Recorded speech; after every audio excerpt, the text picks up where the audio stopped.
Hello friends, I hope you guys are doing well.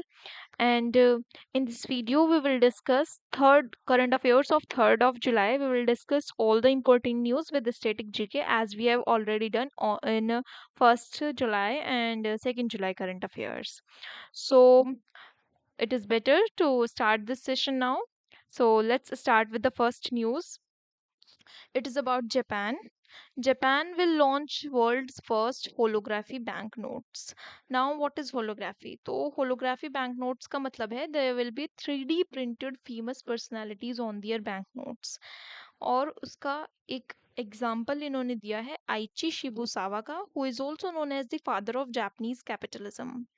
So this is what Japan is going to do, and they will launch the world's first holography banknotes. Now जो भी static GK के important points हैं वो मैं आपको इसलिए बताती हूँ बिकॉज जितना जो भी एग्जाम्स मैंने दिए हैं तो ऐसा नहीं है कि मैंने सबके लिए पूरा पूरा स्टैटिक जीके पढ़ा है बैठकर कि मैंने ल्यूसेंट पढ़ी है या मैंने कुछ और कोई और बुक पढ़ी हुई है पूरा पूरा दिन मैं उसको पढ़े जा रही हूँ नहीं। ऐसा आपका स्टैटिक जीके नहीं होता। आपको जो भी आप करंट अफेयर्स पढ़ रहे हो उसके साथ जो भी आप कोई भी फैक्ट है जो आप स्टैटिक जीके का फैक्ट है जो आपको लर्न करना चाहिए तो आप उसको साथ साथ लर्न करके चलो। जैसे मैंने यहाँ पे आपको एक्स्ट्रा फैक्ट बता दिया कि जैसे एग्जाम्पल जैसे कि Eiichi Shibusawa who is also known as the father of Japanese capitalism. So there may be question in your exam कि हु इज आइची शिबुसावा और who is the father of Japanese capitalism. तो आप चीज़ों को relate करके पढ़ोगे तो ज़्यादा अच्छे से लर्न होगा। सपोज आपके पास कोई न्यूज़ आई है ब्राज़ील को लेकर, ठीक है? और आपने वो न्यूज़ पढ़ ली और उस न्यूज़ को पढ़ने के बाद साथ-साथ मैंने आपको ये भी बता दिया कि जो ब्राज़ील है, वो आपके जो साउथ अमेरिका है, वहाँ का लार्जेस्ट कंट्री है। अब आपके एग्ज़ाम में ये क्वेश्चन आ गया, तो फिर वो आप चीज़ें आपको बेनिफिशियल रहेंगी। So try to cover the static GK with by relating them with your current affairs. It would be easy for you and it would be helpful और वो आपको फिर लॉन्ग लास्ट काफ़ी लंबे टाइम तक भी लर्न रहेगा। ठीक है? वो चीज़ आप भूलोगे नहीं और स्टैटिक जीके अगर आप ऐसे रट्टा लगाओगे बैठ करके तो वो आप भूल जाओगे। ठीक है? So try to learn this thing in this way only. Now what is the capital of Japan? Japan की कैपिटल है टोक्यो, करेंसी है येन और अभी ये लोग फर्स्ट वर्ल्ड की first holography bank notes launch करने वाले हैं जैसे जिसके ऊपर 3D प्रिंट होगा फेमस पर्सनालिटीज का जैसे Eiichi Shibusawa who is known as father of Japanese capitalism. India की अगर हम बात करें तो इंडिया में आपकी करेंसी मिंटिंग होती है नासिक में, देवास में, मैसूर में एंड सालबोनी में। और जो कॉइन मिंटिंग आपकी इंडिया में होती है वो आपकी होती है हैदराबाद में, मुंबई में, कोलकाता में और नोएडा में। कॉइन मिंटिंग की सिटीज़ को अच्छे से याद रखना प्लीज़, क्वेश्चन यहाँ से बन सकता है। ठीक है? और सबसे इम्पॉर्टेंट चीज़ जो जापान की है वो है 4 islands over there, Hokkaido, Honshu, Kyushu and Shikoku. बाकी बहुत सारे आइलैंड से मिलकर जापान बना है बट ये जो 4 मेन आइलैंड्स हैं जो आपको याद करने होते हैं और ये एग्जाम्स में भी पूछे जाते हैं। ठीक है? और इसको कौन सा सी बॉर्डर करता है? तो sea of Okhotsk and East China sea are in its north and south respectively and sea of Japan and Philippine sea are in its west and east respectively. तो आप इसकी लोकेशन एक बार ध्यान से देख लो मैप में। जो मेनलैंड जो है वो इसके 4 प्राइमरी आइलैंड्स क्या हैं? Hokkaido, Honshu, Kyushu, Shikoku. और आपने मेन न्यूज़ भी पढ़ ली। बस इतना ये सब चीज़ें आपको पढ़नी है और अगर आप रिवाइज करोगे इसको रेगुलरली और टाइमली आप इसको रिवाइज करोगे तो ये आपको हार्ड भी नहीं लगेगा लर्न करना। और फिर जब ये चीज़ें रिपीट होने लग जाती हैं, डिफरेंट करंट अफेयर्स आ रही हैं जापान से, आगे भी एक न्यूज़ आएगी वहाँ पे भी आप ये चीज़ें पढ़ोगे तो वो और अच्छे से लर्न होगा। Okay, then next news is about DRDO. तो थोड़ी डिफेंस रिलेटेड न्यूज़ ज़्यादा है तो हम सबको एक वन गो में कवर कर लेंगे। तो डीआरडीओ ने अभी रिसेंटली स्टडीज स्टार्ट की हैं on the design and development of N indigenous conventional submarine under project 76। So project 76 के अंडर जो कि हमारा मेक इन इंडिया प्रोजेक्ट है उसके अंडर डीआरडीओ हमारे इंडिया के लिए बनाने वाला है इंडिजीनियस कन्वेंशनल सबमरीन्स। अब जो ये प्रोजेक्ट 76 है ये किसको रिप्लेस करेगा? यानी कि प्रोजेक्ट 76 के अंडर जो भी आपकी इंडिजीनियस कन्वेंशनल सबमरीन्स बनाई जाएंगी वो कौन सी सबमरीन्स को रिप्लेस करेंगी? तो वो आपकी सिंधु घोष क्लास सबमरीन्स को रिप्लेस करेंगी। और इसके अंडर आपकी 12 इंडिजीनियस सबमरीन्स बनाई जाएंगी। कुछ डीजल होंगी, कुछ इलेक्ट्रिक होंगी और इनमें लिथियम बैटरीज का यूज़ भी किया जाएगा। एंड सबमरीन्स है तो वो आपकी इंडियन नेवी को दी जाएंगी एंड इंडियन नेवी के लिए वो काफ़ी हेल्पफुल होंगी और इनको वॉरशिप की तरह डेवलप किया जाएगा सो दैट इनको वॉर में भी यूज़ किया जा सके। सो डीआरडीओ ने स्टडीज स्टार्ट कर दी है। इंडिजिनियस कन्वेंशनल सबमरीन्स बनाई जाएंगी, मेक इन इंडिया प्रोजेक्ट के अंडर बनेंगी। प्रोजेक्ट का नाम है प्रोजेक्ट 76 जो रिप्लेस करेंगी सिंधुकोश क्लास सबमरीन्स को।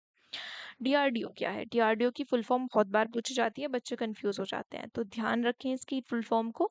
Defence research and development organisation. What is the full form of DRDO? Defence research and development organisation.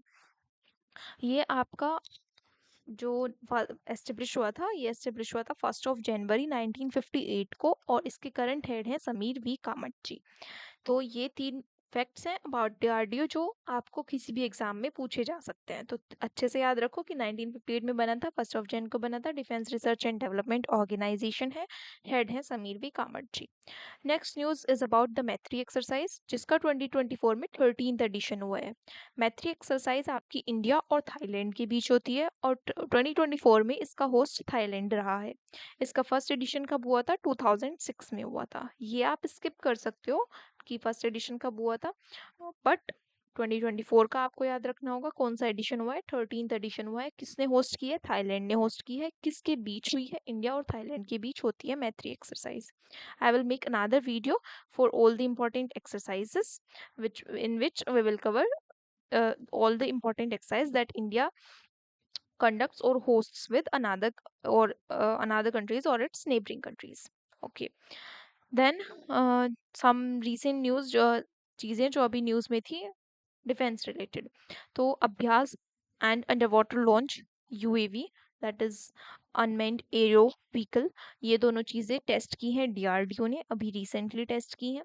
INS Shivalik जो है उसको रिम्पेक एक्सरसाइज में गया है वो, अभी मैंने आपको 2 जुलाई की न्यूज़ में बताया था कि आईएनएस शिवालिक रिम्पेक एक्सरसाइज में पार्टिसिपेट करने गया है at port Pearl Harbor. And 8 hangar class submarines China ने अभी रिसेंटली डेवलप किए हैं और जो उन्होंने पाकिस्तान के लिए डेवलप किए हैं और हम कह सकते हैं पाकिस्तान को दी हैं। तो ये 3 न्यूज़ हैं अभी डिफेंस रिलेटेड जो कि न्यूज़ में चल रहा है। तो जो रिसेंट न्यूज़ है जिस भी पर्टिकुलर फील्ड से, वो भी मैं आपको साथ साथ कवर करा देती हूँ कि बाय चांस यहाँ से क्वेश्चन बन गया तो आप कर ले जाओगे। ठीक है। Then third news is about Indian Army. Indian Army deploys indigenous 4G mobile base station in Bangalore. तो ये 4G mobile base station Indian army के लिए बनाया गया है, बेंगलुरु में बना है और ये एक अच्छे कम्युनिकेशन को प्रोवाइड करेगा। और इसको बनाया किसने है? तो कंपनी का नाम यहाँ पर इंपॉर्टेंट हो जाएगा, सिग्नेल्ट्रॉन। तो क्वेश्चन आपका पूछा जाएगा कि which company deployed ingenious 4G mobile base station in Bengaluru for Indian army, तो आपका आंसर होगा by company Signaltron. Signaltron company का नाम याद रखना, इंडियन आर्मी को के लिए हुआ है और 4G mobile base station Bengaluru में।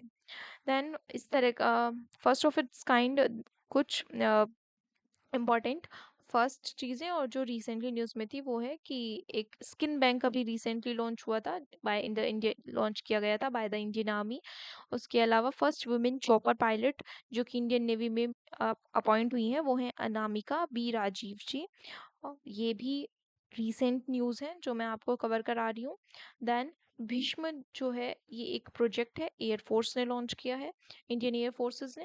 एंड नौसेना भवन जो कि अभी रिसेंटली बना था, इंडियन नेवी का ये हेड क्वार्टर है और उसको लॉन्च किया था राजनाथ सिंह जी ने। He is the defence minister and in cabinet 3.0 again he is our union minister for defence.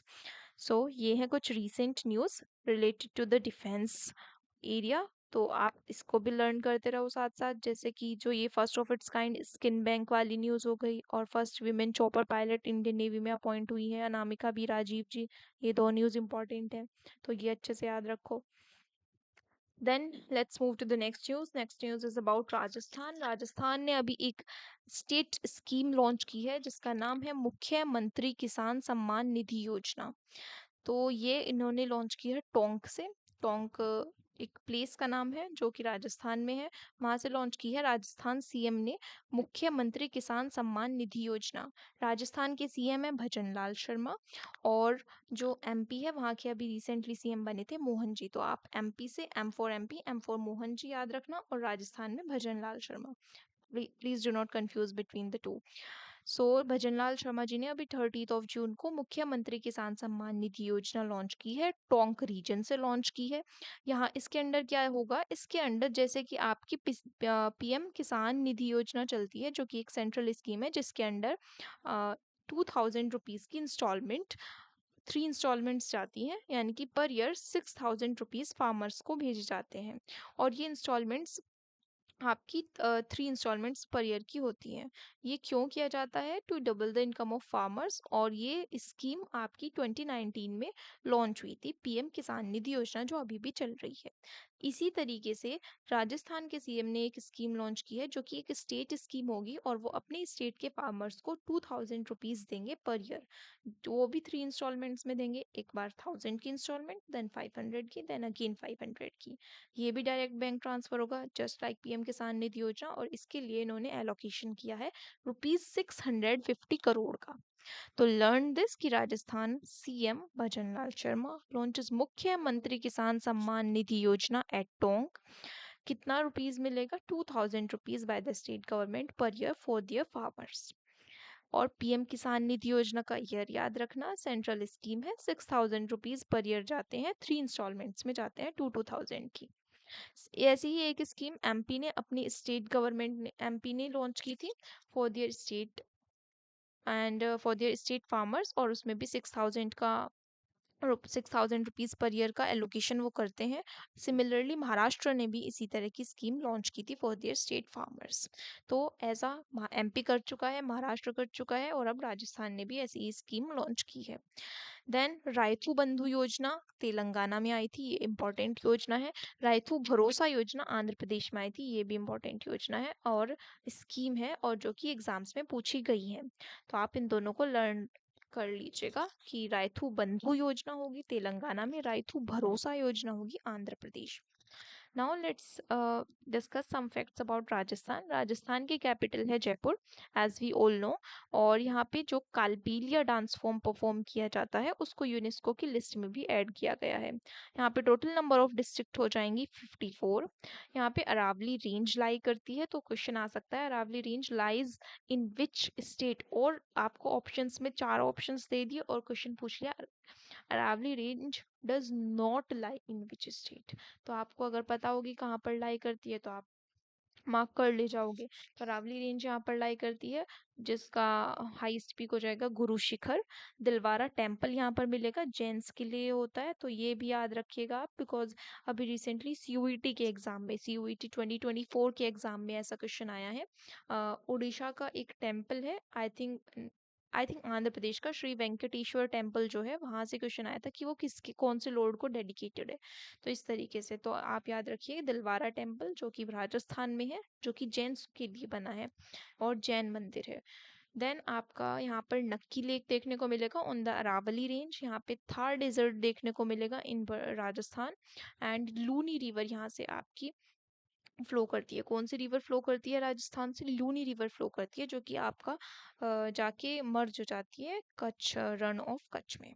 ठीक है, तो ये कुछ इम्पोर्टेंट फैक्ट्स थे राजस्थान के जो आप अच्छे से याद कर लीजिएगा, और and I think it would B helpful for your exam as well. Then recent news related to the particular schemes are AIM ICT के वाटर चैलेंज 4.0, ये स्कीम अभी नीति आयोग ने लॉन्च की है। देन नमस्ते स्कीम अभी सैनिटेशन वर्कर्स के लिए लॉन्च की गई थी। देन इंदिरा गांधी प्यारी बहना सुख सम्मान निधि योजना, ये स्कीम अभी रिसेंटली हिमाचल प्रदेश ने लॉन्च की है। Then free bus travel for transgender community Delhi में हुआ है। And stipend to curb the child marriage कौन प्रोवाइड कर रहा है? असम, ताकि चाइल्ड मैरिज जो है उसको रोका जा सके।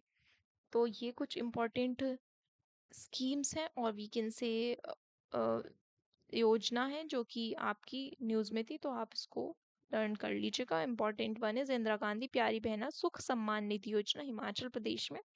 और ये नमस्ते स्कीम किसके लिए है? तो नमस्ते स्कीम सैनिटेशन वर्कर्स के लिए है।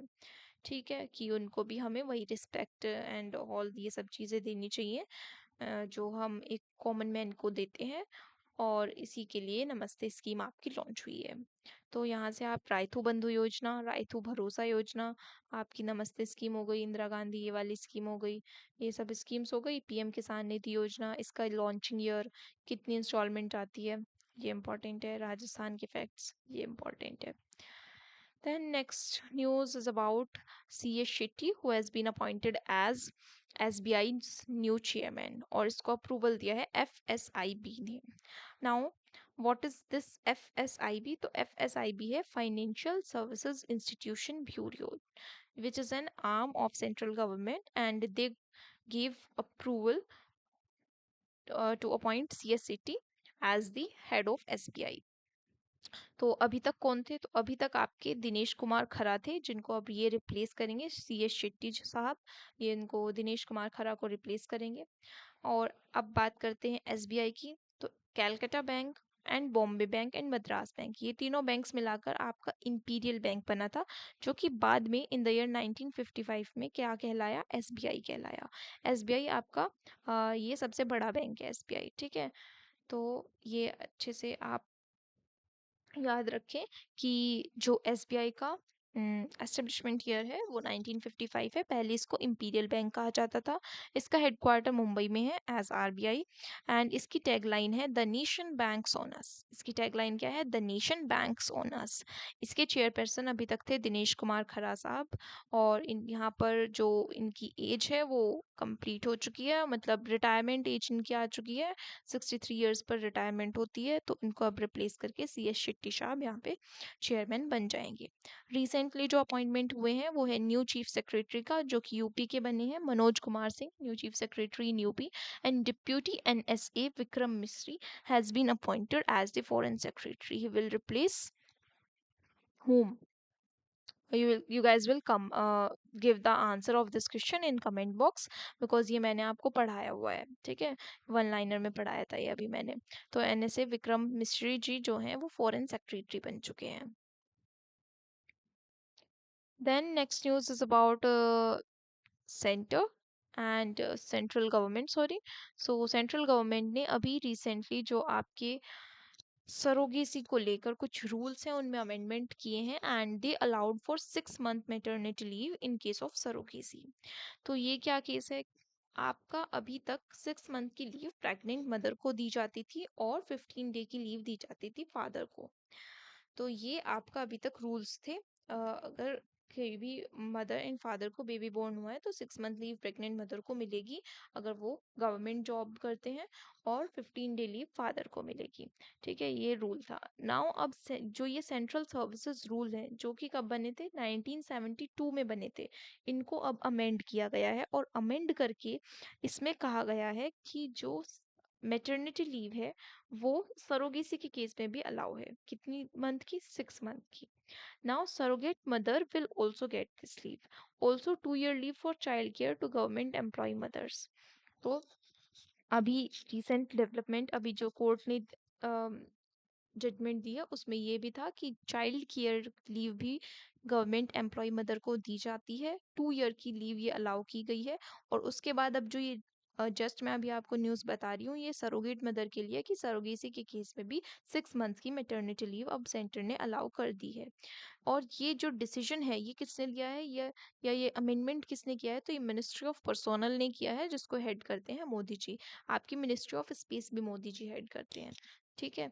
तो ये डिसीजन आप सेंटर का ये जो डिसीजन है वो आप ध्यान रखिएगा कि अभी रिसेंटली सेंटर ने क्या किया है, 6 मंथ्स की लीव अलाउ की है in case of surrogacy. Then next news is about the world bank. World bank ने अभी इंडिया को कुछ फंड्स दिए हैं ताकि हम जो अपना कार्बन लो कार्बन एनर्जी है उसको उसके डेवलपमेंट की तरफ फोकस करें, उसके डेवलपमेंट को एक्सेलरेट करें। तो इसके लिए अभी वर्ल्ड बैंक ने हमें कितना अमाउंट दिया है या फंड दिया है? तो इन्होंने हमें दिया है $1.5 billion। So there can be a question कि who gave this much amount to India to accelerate the development of low carbon energy? तो आपका आंसर होगा वर्ल्ड बैंक। तो इस मनी से हम क्या करेंगे? तो इस मनी से हमारा टारगेट है कि हम 500 gigawatt renewable energy product produce करेंगे बाय द ईयर 2030। अब इंडिया का net zero emission target year क्या है? तो हमारा net zero emission target year 2070 है। अब ये नेट ज़ीरो एमिशन क्या होता है? नेट ज़ीरो एमिशन होता है कि आप जितना एमिशन कर रहे हो कार्बन का, उतना ही आप उसको वी कैन से उसको, जो भी उसका रॉन्ग इफेक्ट्स है उसको कंपनसेट करने के लिए उतना ही आप रिन्यूएबल एनर्जी भी प्रोड्यूस कर रहे हो या रिन्यूएबल रिसोर्सेज में पैसा लगा रहे हो। ठीक है, तो जितना हम कह सकते हैं एक तरीके से जितना एमिशन उतना कंपनसेशन हो रहा है, वो होता है आपका नेट जीरो एमिशन। और उसके लिए इंडिया का टारगेट ईयर है 2070। तो अब 2070 में अगर ये हमारा टारगेट ईयर है तो हमें इसकी तरफ फोकस करना होगा, और हम इसकी तरफ फोकस कर रहे हैं। हमने कैसे फोकस किया है? हमने national green hydrogen mission launch किया है, ताकि हम ग्रीन हाइड्रोजन को के थ्रू जो भी है अपना एनर्जी प्रोडक्शन एंड ऑल ये सब कर सकें। इसी वजह से अभी रिसेंटली हमें वर्ल्ड बैंक ने ये फंड्स दिए हैं, ताकि हम low carbon emission, low carbon energy जो है उसकी डेवलपमेंट की तरफ फोकस करें। Now let's discuss some points about world bank. तो अब जैसे मैंने आपको कल भी बताया था वर्ल्ड बैंक के बारे में, अब मैं आज वापस से बता रही हूँ। तो इस तरीके से आपको फैक्ट्स लर्न होंगे। जब आप डेली डेली पढ़ोगे, डेली डेली रिवाइज करोगे, तो आपको चीज़ें अपने आप याद हो जाएंगी। World bank is your IBRD, that is ये इसका ओल्ड नेम था, और ये क्या है? ब्रेटन वुड्स कॉन्फ्रेंस से बना एक इंस्टीट्यूशन है, या हम कह सकते हैं ब्रेटन वुड्स इंस्टीट्यूशन है। ये कब बना था? 1944 में ये बना था। 1945 में ये अपना वर्क स्टार्ट करता है, और इसका हेडक्वार्टर है वॉशिंगटन DC में। आपके ये IMF का भी और वर्ल्ड बैंक दोनों क्या है? ब्रेटन वुड्स इंस्टीट्यूशन है, और दोनों ही कब 1944 में बने थे, 45 में वर्क स्टार्ट करते हैं। दोनों ही का हेडक्वार्टर वॉशिंगटन DC में है। वर्ल्ड बैंक के जो हेड हैं वो हैं आपके अजय बांगा जी, और इसमें टोटल 189 कंट्रीज हैं। इसके MD एंड CEO हैं अंशुला कांत जी, और इसके चीफ इकोनॉमिस्ट हैं इंदरमीत गिल। इसके एग्जीक्यूटिव डायरेक्टर हैं राजेश खुल्लर जी। तो हेड बहुत इंपॉर्टेंट है, हेड अच्छे से याद रखना। भले आप MD CEO वगैरह ये सब ना याद रख पाओ, बट चीफ इकोनॉमिस्ट का नेम और हेड का नेम ये इंपॉर्टेंट है। तो चीफ इकोनॉमिस्ट इंदरमीत गिल है, और हेड है अजय बांगा जी। कंट्रीज हैं इसमें 189। Now let's discuss another news which is about GRSE. Now what is this GRSE? तो जो मैं आपको कल जब मजगांव डॉकयार्ड के बारे में बता रही थी, तब मैंने GRSE के पॉइंट को GRS को भी थोड़ा बहुत डिस्कस किया था। अब इसकी न्यूज़ क्या है कि GRSE which is headquartered in Kolkata wins Sustainable Governance Champion Award 2024 at the Outlook Planet Sustainability Summit and Awards। तो ये आउटलुक प्लैनेट सस्टेनेबिलिटी समिट हुई थी, जहाँ पर sustainable governance champion award GRSE Kolkata को मिला है। GRSE Kolkata garden reach ship builders and engineers इसकी फुल फॉर्म है, और ये इंडियन नेवी के लिए और इंडिया के लिए INS एंड शिप्स बनाते हैं इन अ सस्टेनेबल वे। देयरफॉर इनको सस्टेनेबल गवर्नेंस चैंपियन अवार्ड मिला है। GRSE की फुल फॉर्म याद रखिएगा, इंपॉर्टेंट है। Garden reach ship builders and engineers, headquarter in Kolkata. तो ये है इसकी GRSE की न्यूज़। अब हम SDGs के बारे में पढ़ लेते हैं। SDGs are your sustainable development goals. जो कुछ इंपॉर्टेंट गोल्स हैं हमारे, 17 ये गोल्स हैं जो हमने फिक्स किए हैं, कि ये हमने 17 गोल्स 2015 में ये बनाए गए थे, और इनका टारगेट ये रहे हमें ये 17 goals all over the world achieve किए जाने चाहिए बाय 2030। इसके अंडर 169 टारगेट्स हैं। तो SDGs याद रखिएगा, 2015 में बने थे। टारगेट ईयर है 2030, 17 गोल्स हैं, 169 टारगेट है। अभी रिसेंटली जो अवार्ड्स मिले हैं वो हम डिस्कस कर लेते हैं। तो आपके अभी रिसेंट में बैंक ऑफ इंडिया जो है उसको अटल पेंशन अवार्ड मिला है। अरुंधति रॉय जो हैं उनको पेन प्रिंटर अवार्ड मिला है। विनोद गनात्रा को नेल्सन मंडेला अवार्ड मिला है। Smriti Van memorial museum is recently added in UNESCO unit for pits award. And Siddhalinga Pattana Shetty wins Gudleppa award. तो bank of India Atal pension award, Arundhati Roy PEN printer award, Vinod Ganatra Nelson Mandela award, and then Siddhalinga wins Gudleppa award. ये 4 important है, अच्छे से याद रखिएगा। Nelson Mandela वाला और गुडलेप्पा वाला इंपॉर्टेंट है, ठीक है। देन नेल्सन मंडेला वाला तो बहुत ज़्यादा इंपॉर्टेंट है, मैं इसको मार्क कर देती हूँ।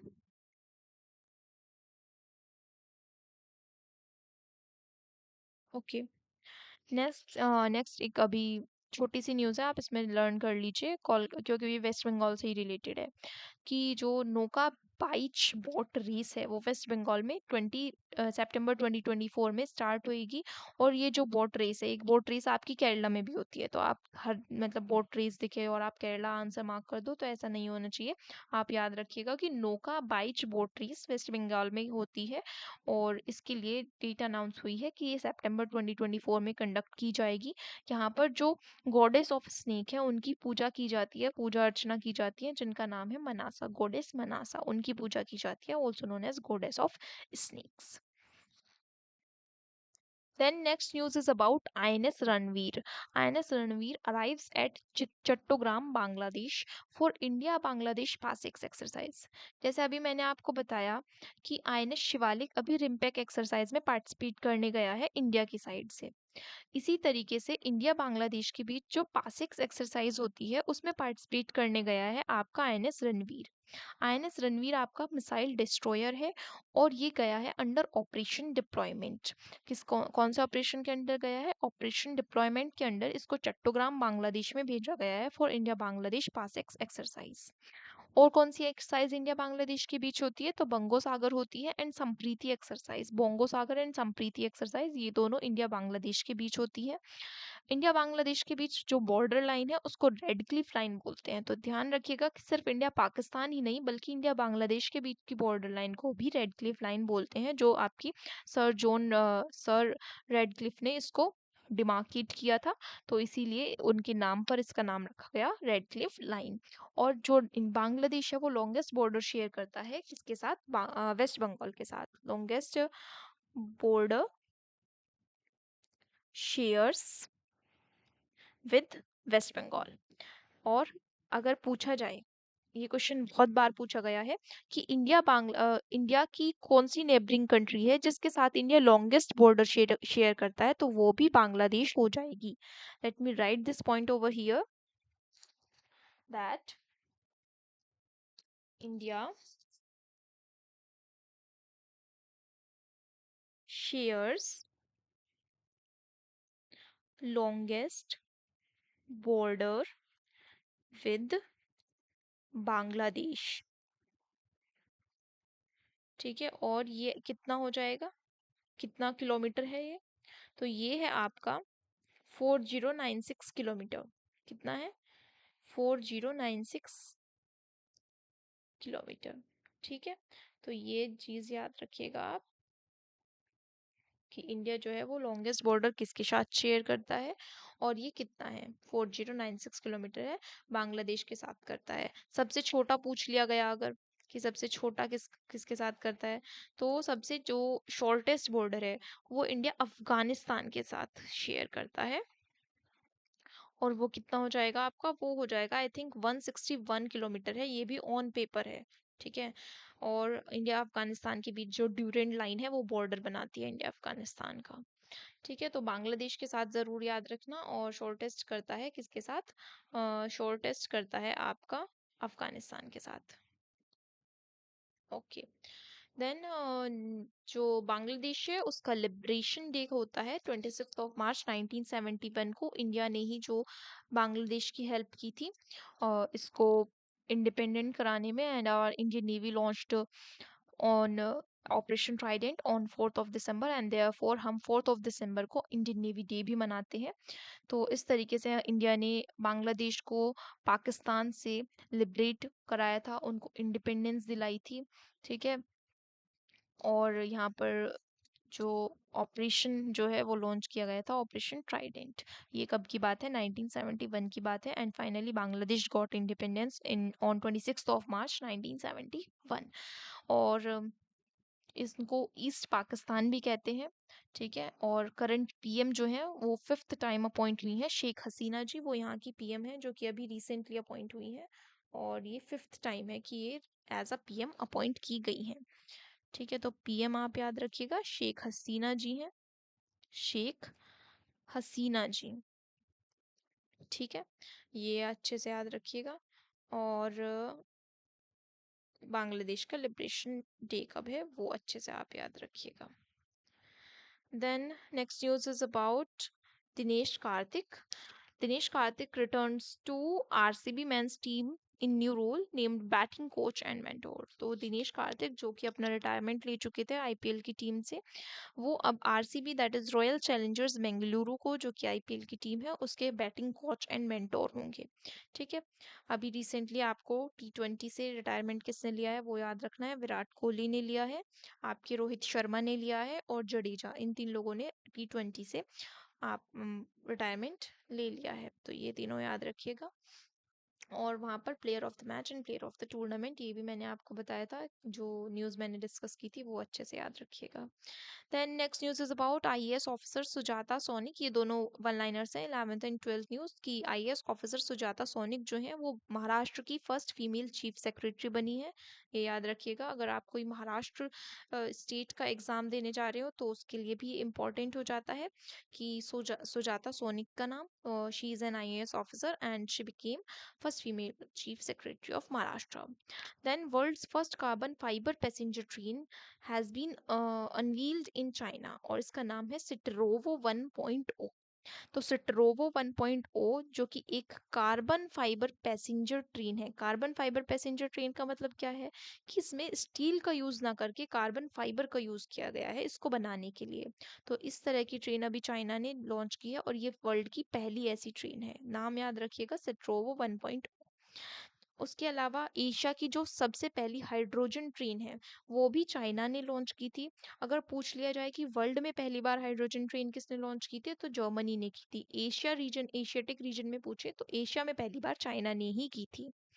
तो ये कुछ इंपॉर्टेंट न्यूज़ थी जो मैंने डिस्कस किया आप लोगों के साथ। साथ ही साथ मैंने जो भी इम्पोर्टेंट जीके होती है, जो भी इम्पोर्टेंट स्टैटिक जीके होती है करंट अफेयर्स से रिलेटेड, वो भी आपको बताई है सो दैट आप लोग उसको रिलेट कर सको, लर्न कर सको।